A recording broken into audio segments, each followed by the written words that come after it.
नाज़िन कंबर में वधीक 5 माण्हुनि जी कोरोना टेस्ट रिपोर्ट पॉजिटिव अची वई आहे, जंहिंखां पोइ ज़िले में वायरस मुतासिर अंग वधी 231 थी वियो आहे। वधीक तफ़सील ॿुधाइण लाइ असां सां टेलीफोन लाइन ते मौजूदु आहे मेहरान टीवी जो रिपोर्टर तुफ़ैल अमन चांडियो। जी तुफ़ैल, कहिड़ा तफ़सील आहिनि?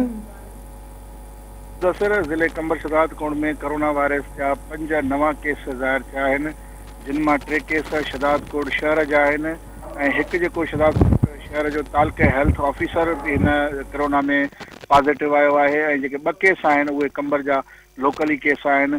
इन अंग खां पंहिंजो इन कोरोना वायरस जे मरीज़नि जे अंग खां पोइ जेको मजमूई अंग आहे पंहिंजो पॉज़िटिव उहो 231 थी चुको आहे पूरे ज़िले जे अंदरि। ऐं तव्हांखे ॿुधाईंदा हलूं त टोटल जेके हेल्थ डिपार्टमेंट जे तरफ़ां हिन वक़्त ताईं पंहिंजो कोरोना जूं टेस्टूं थियूं आहिनि उहे 2127 मरीज़नि खे जेको आहे टेस्ट कयो वियो आहे। उनखां पोइ जेको आहे टोटल 231 मरीज़ हिन वक़्त ताईं जेके कोरोना पॉज़िटिव अची चुका आहिनि। जी